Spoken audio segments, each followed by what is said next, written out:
NightMerica is an independently produced podcast. If you like what we are doing, please consider leaving a review at Apple Podcasts and showing us your support at patreon.com/Aaron Sagers. Welcome to NightMerica, a podcast that takes you on a tour of the abnormal, paranormal, weirdly true, and truly weird in every corner across this nation. Because whether it's ghosts, aliens, monsters, or monstrous humans, there's something strange in your neighborhood. Episode 52, Dark Air, with Terry Carnation. Ahoy hoy NightMericans, as always, I am your host, Aaron Sagers, and wow, do we have a big guest for our 52nd episode, and I really want to dive right in because we're talking to Terry Carnation. This is the longtime host of the Paranormal AM radio show, Dark Air, and he is definitely not played by Rainn Wilson, who we know from The Office. Definitely not that. Maybe that's his celebrity doppelganger, but definitely not Rainn Wilson. Instead, he is Terry Carnation, the man, the myth, the legend of the paranormal. NightMerica is brought to you by the Smell of Fear Candle Co. I love the way a candle can change the entire vibe and character of a room, and Smell of Fear brings a lot of literary and film characters to a room. These scents are inspired by characters and settings from stories and history. For example, there is the Telltale Heart candle from the Essence of Poe collection, and that smells like the infamous oak floorboards with just a hint of tobacco that I imagine the crazed narrator of that story was frantically smoking. I also dig the Gonna Need a Bigger Boat candle from the Cinematic Sense collection. Jaws is one of my favorite movies, and this candle, it puts me right in the action. It smells like salty sea air with the wood of an old fishing boat and just a hint of whiskey that Quint was most certainly knocking back. In fact, I was just burning the Gonna Need a Bigger Boat candle last night as I was reading a book, and it really just set the scene for me. Okay, I'm a paranormal researcher and journalist, and I have to say that I love the Sasquatch candle, obviously, from the Cryptid collection. No, it does not smell like that stinky beast we all love, but instead it is inspired by the heavily forested areas in the Northwest that Bigfoot is said to roam, with hints of redwoods, cedar, pine, and earth. Other collections include the Literary Redolence or Televised Temptations. There is also the Whiff of King. Think of Stephen King. So with more than 80 candles and counting, Smell of Fear Candle Co. has you covered, and they have new candles released monthly. For instance, there is the Beware the Crimson Peak. That is a new scent that smells like earthy red clay. And I love the TV show What We Do in the Shadows, and that theme song, You're Dead, it gets stuck in my brain all the time. So there is the You're Dead candle, which is an homage to What We Do in the Shadows, and it smells like red currant. And there is also the Spellman candle inspired by The Chilling Adventures of Sabrina, and that has a classic dragon's blood scent. So these candles are a coconut soy blend with no paraffin, so they are eco-friendly. They're organic, renewable, sustainable, minimal environmental impact. They're also clean burning, and there is almost zero soot in comparison to other types of wax candles. I also like the fact that they are slow burning, and they have this fantastic scent throw. It fills an entire room, and it's nice that they're not made with nasty chemicals. So these candles are available in several shapes and sizes, as well as in different wax melts. Plus, Smell of Fear Candle Co. donates a portion of profit to various non-profit organizations monthly. Past donations have gone to COVID relief funds and pet rescue organizations. And that's just really nice. I like supporting a company that supports others. Finally, with the code NightMerica, you can get 15% off your order at thesmelloffear.com. Again, code NightMerica for 15% off. So check them out, Smell of Fear Candle Co. They make good sense.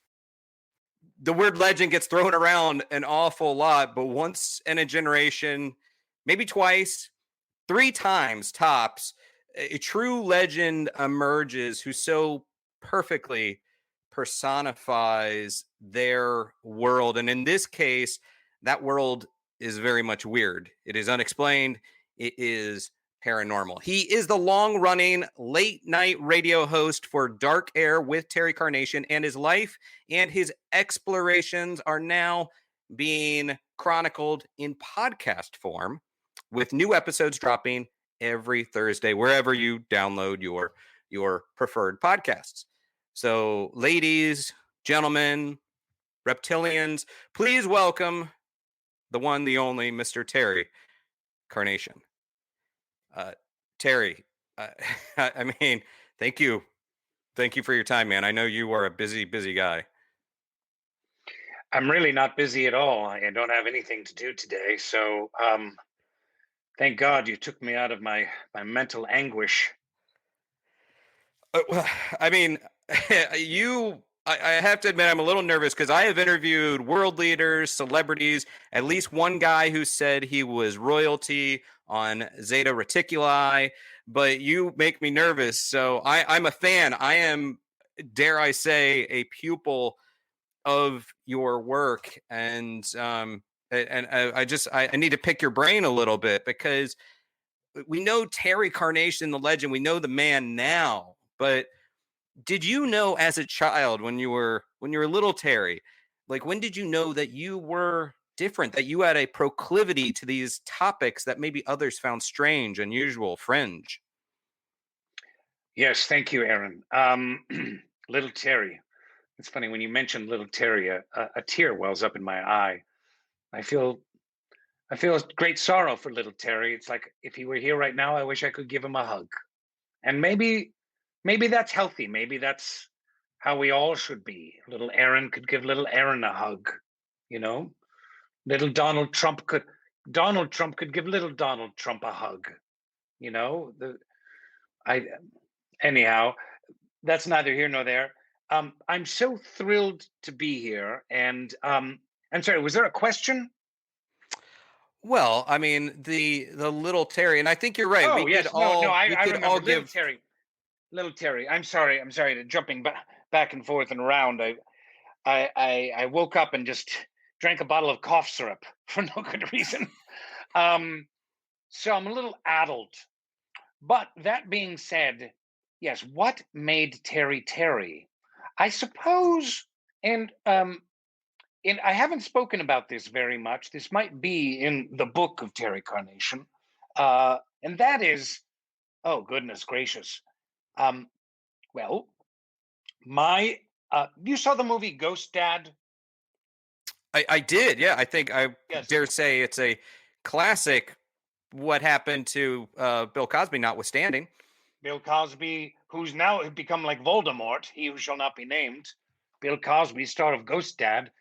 Well, I was raised, Aaron, by a ghost mom, and you know, the neighbors scoffed, the doctors rolled their eyes, the teachers clucked their little clucking little faces behind my back. But the truth is uh, when my mother disappeared, Mm-hmm. she passed away, but she reappeared to me. My father would never see her, but she raised me as a child, and this this allowed me to know that there are other levels of reality beyond this veil of stuff. Like, oh, here's a hat, and oh, here's a tape dispenser. But I know that, okay, this is a tape dispenser. What's behind this tape dispenser? Nothing. Or could there be something?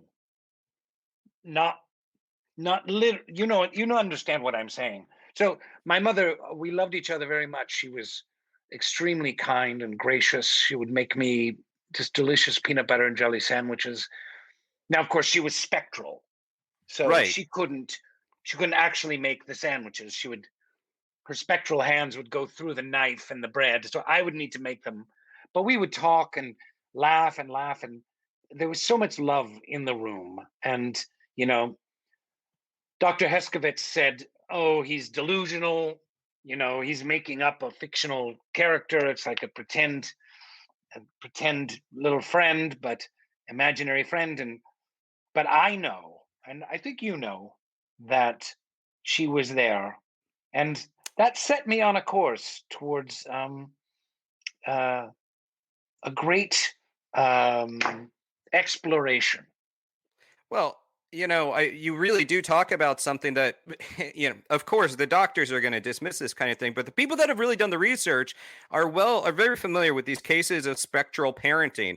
I mean, I Mm, have heard of also helicopter parenting, and I've heard of ghost helicopter parenting, but you mm. really got the pure form of that love, that ghostly embrace of your mother. I mean, could you imagine being raised by a helicopter?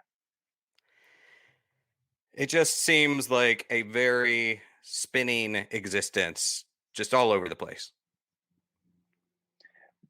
Well said. I Perfectly said. Perfectly said. But spectral parenting, it's interesting. 27 years I've been hosting Dark Air on KSB from 11 p.m. till 3 a.m. Um, the late night AM radio waves. And I have not encountered that many calls about spectral parenting. That's interesting that this is this is a phenomenon. It is. You can find it in some of the research, and I'm sure now for anyone that is tuning into this, now you're going to get calls on Dark Air, and Mm, actually about Dark Air, mm, 27 years of hosting this show. And mm. side note, I've been fortunate to be on some other late night shows, but your bookers haven't contacted me yet. That's okay. But you know, the paranormal reality TV genre, it exploded in 2005, long Mm. after you had already been on the air. And it kind of went through a lull and then it has returned in greater force. It seems like the paranormal TV genre, the reality genre has Mm. overtaken networks. Have you ever been approached? Have you ever been even tempted, if you were to have been approached, to go on your own TV show as a ghost hunter? And I know that's a pejorative term for someone as accomplished as you, but has there ever been that temptation to say, I am now going to take the reins of one of these reality TV shows? In other words, are you asking, would I whore myself out for a territory, a subject matter that I hold so near and dear to my heart? Would I simply sell myself on some channel that no one watches and some show that? Yes, I would in a heartbeat. Of course, I would. Do you know what radio pays?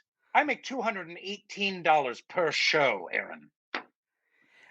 I really feel like we probably should have So negotiated an appearance fee for you today. Then I the attempted that, and they cut my salary in half. I need a new agent. Do you agent? Would you agent me? on occasion, because it might shock you to know that journalism and also web hosting likewise does not pay what you might expect. But I have done the reality TV gig, and you're right. It is essentially dipping, stamping a passport to both Sodom and Gomorrah in a, Mm. a land ruled by CEOs and executives that will at some point turn into pillars of salt. I would very much like, if I was, people say, if you could travel anywhere in time or in space, where would you go? I would like to go to Sodom and Gomorrah. I just would love to see what was going on that was so bad. I mean, how bad could it have been? What were they doing? Like threesomes, cocaine? I mean, is it really that different than contemporary Las Vegas or Abu Dhabi? Yeah, by today's standards, that's just like all appetizer type of stuff. That's all second base. That's not even all that extreme. I mean, Yes, I can't even imagine. But I'm curious. Not that I would partake at all. I would just like to pass briefly through Sodom and Gomorrah. Maybe I could pretend to be a messenger of some kind and carry a little tote bag and say, "Just passing through.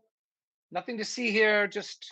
Um, just, just a delivery passing through the city. What's going on here? Oh, hmm. I think that if you were, that would actually make you even more appealing to the citizens of Sodom and Gomorrah because you would be the new thing passing through. But Hmm. I digress because you're not passing through. You are back. You are back. You sadly disappeared for a time from the radio waves following the, Yes. sorry to bring it up, the tragic death of your wife. How did the world of the weird and paranormal change during your absence? And how have your own powers of perception evolved in that ensuing time since you left? Well, excellent question, and it's quite all right to bring up the passing of my wife, dear Zalon. Um, Zalon Carnation. She's Vietnamese. Um, it was heartbreaking, heart wrenching. Sent me into somewhat of a tailspin, somewhat into a time and space where I simply needed to discover more about myself. I needed to dig deeper. Who is Terry Carnation? Who am I really? Um, I spent some time experimenting with ayahuasca. Um, about 9 months of hardcore experimenting with ayahuasca in the Peruvian Andes. I was found by the Peruvian military, thank God. Big shout out to Jorge and everyone else in the 18th Battalion. Um, and well, I'm back and on the radio waves. And I guess in tying this back into your previous question, I am simply I'm a conversational lubricant. When people are having a conversation like you and I are right now, my ability is to draw out people's tongues and to lubricate them. I just smear lubricant all over the faces, the tongues, the mouths of whomever is talking. So I'm not a ghost hunter per se. I don't know. Could I Terry Carnation say, where's where's a ghost here? Oh, did you What's feel that? that? What's Yeah. that over there? Shine your light over there. Oh, I don't see anything. Um, maybe if they paid me enough, certainly. But and by enough, if anyone's watching, I mean anything is enough. Anything over $16 an hour, Well, and I would do it. and I have heard that your mini fridge is actually in need of some repairs. The food has not gotten any fresher in that little refrigerator. Uh, You know when your refrigerator's gone kaput because the food gets warm and then it gets stanky. it gets So stanky. yeah. So I don't know. How have things changed? Well, there is an even greater hunger to explore the unexplored, to mine the mysterious, to unearth the mysteries. There's so much chaos and confusion in the world. Um, I find that the people who support the paranormal, the supernatural, the unexplored, the unexplained, um, we're a family, really. Hmm. We're a fam. Yes, we might be a little stanky. We might be a little hirsute. Maybe, maybe our clothes don't. We're not keeping up with the Kardashians, but we are family. I've got all my sisters and me. We are family. We are family, and it's. I think that is so poignant that you recognize that because when Dark Air first came out, 27 years ago, when I was a younger man, teenager, really, and I first listened to you, and I really did almost feel that warm embrace of a spectral parent. Hmm. Something that struck me even early on was this unwavering assuredness and confidence about the paranormal that you convey, and that social lubricant that gets people talking. And it is so powerful. It's something I admire as an interviewer myself. But is there anything that you, Terry Carnation, are not so certain about? I mean, you come across as so certain, but is there anything that you're not so sure about? Hmm. That's an excellent question. My catchphrase on the show, I'm sure you know because you've been listening for 27 years, is I am open to all possibilities. All possibilities. and I certainly am open to all possibilities. Um, are there any conspiracy? I would say the recent wave of conspiracy theories have left me a little bit cold. Um, uh, for instance, I understand about the infiltration of the government by the lizard people. Obviously. I'm 100% on board. Oh yeah, I mean But when it's totally provable. but when it starts then being revealed that no, we're talking about duck people, um, amphibians based on Walt Disney's original drawings of Donald Duck. Um, I'm having a hard time wrapping my head around the infiltration of government and Hollywood and international banking by duck, half man, half duck. You know, if you were to say military infiltrated by ducks and ducks wearing sailor outfits, Hmm. you might convince me. But Well, I mean, yeah, if you were going to say, oh, certainly ducks have invaded the Navy, right. and they're in sailor outfits and they're so cute and they run around and people are like, oh, look at that cute little Donald in his little sailor outfit. That's one thing. The psychological warfare alone, cuteness warfare. Like how could we ever stand up? Mhm. How could they ever be opposed? Those cute little ducks. I agree. The conspiracy theories they have gotten a bit out of control, and you know, there's this one that I have done a lot of deep dive research on. I want to Mm, run it by you. I've researched a lot about the theory of doppelgangers. And just recently I was reading about Orlando Bloom. He's an actor. There's mm, stories of celebrity doppelgangers popping up all the time. Jimmy mm. Fallon, Orlando Bloom. I've even been told that I had a celebrity doppelganger out there. Do you think that this is some sort of genetic anomaly? Perhaps these are fairy changelings, or are these tied into the conspiracy theory of reptilians trying to replace us? What is up with celebrity doppelgangers? What's up with my celebrity doppelganger? Well, that's an excellent question, and I certainly think that celebrity doppelgangers are real. Um, I certainly know that Orlando Bloom um, looks exactly like a certain elf named Mm. Legolas. Now, did anyone ever see them in the same place at the same time? You know, No, when they were in the mines of Moria, did they go, "Oh, it's Orlando Bloom"? No. So I think that that is very, very possible. Now, you had mentioned fairy changelings. Of yes, course, we have Invasion of the Body Snatchers, which is a entire. It, some people will call it a movie. I call it a documentary on how the alien invasion is going to go down. The Pod People, and speaking of Pod People, my show Dark Air with Terry Carnation is on a podcast. Coincidence? I don't know. it's all connected. So, could the mythology of fairy changelings have actually come from some sort of alien visitation deep in humanity's past? I I'm trying to process this truth bomb, especially when you consider all. I wish I had yarn to connect right now. That fairy Mm, changelings, hmm. elves, Ancient Orlando aliens. Bloom, Hmm. Hmm. ancient aliens, Hmm. they all fit together. I think it And you makes sense. would you use yarn? I think yarn might be a little thick. I would use like colored string. Oh, okay. Do they have But like this is and why a you're pin you, Terry. and a pin in Orlando Bloom, and then like a colored string, and then over to another pin, like a push pin, like a thumbtack, right? Yeah.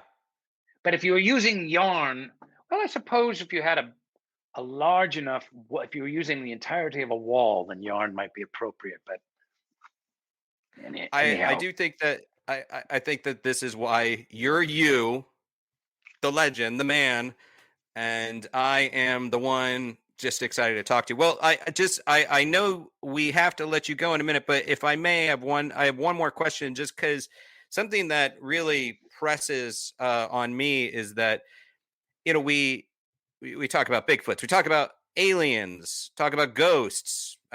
Callers are always calling in to Dark Air with these questions, these experiences. They've all had their moment. But when will Mothman finally have its time in the spotlight as the new it thing? That's an excellent point. Mothman was huge in the 90s. And he's really fallen off the radar. There's so many more sexy things to believe in these days. We've talked a lot about lizard people, like, oh, lizard people are so in, Mothman's out. Yeah. Like, no, there is only the truth. And after the excellent movie Mothman Chronicles, starring Ashton Kutcher, I thought there would be a great flare up of interest in the Mothman. But maybe that's Aaron, what you and I need to do is a new Mothman special. I think you're pitching an idea, and I think I'm ready to sign up for it, Terry. Perhaps there's a Marvel crossover, Mothman.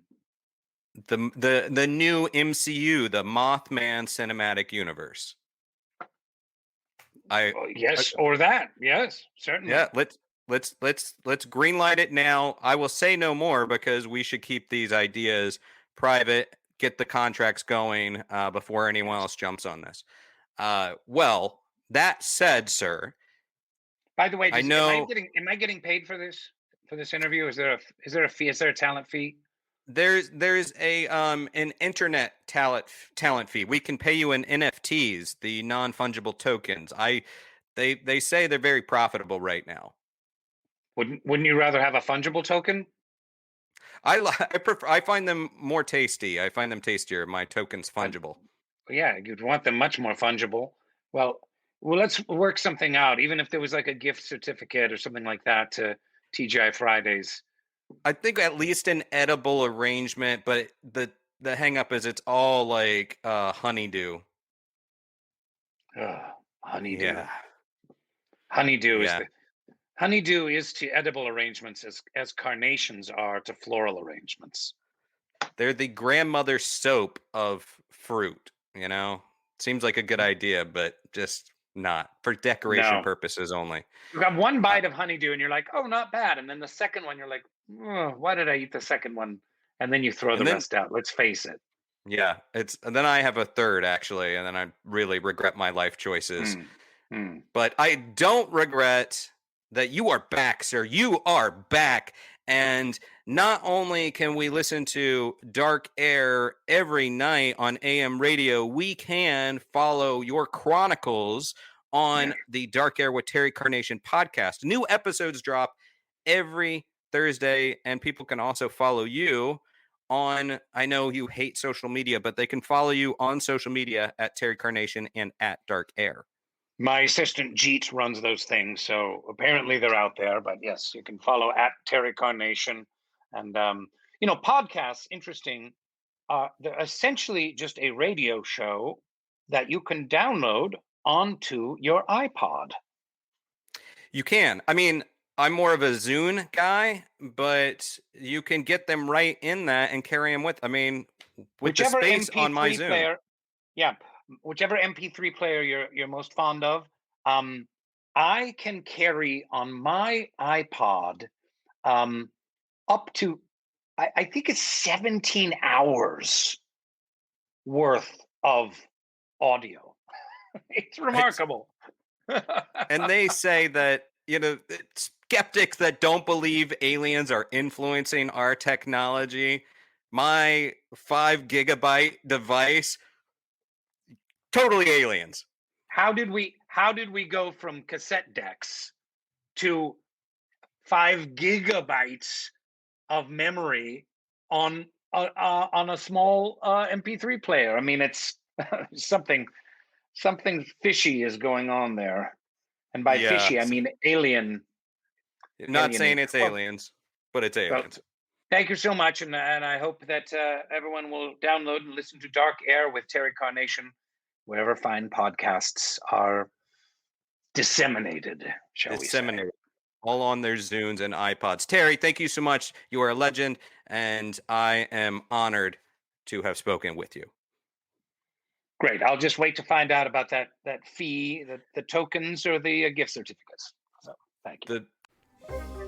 Thanks for listening. Please consider giving NightMerica a review on Apple Podcasts. It really helps raise awareness and boost the show's rankings.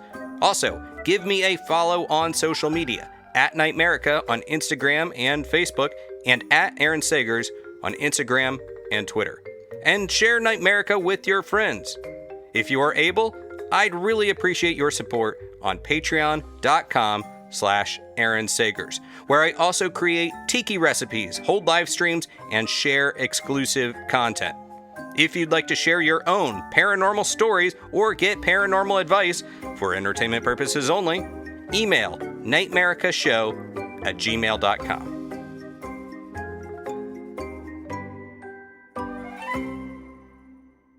The honeydew. Thanks, Terry.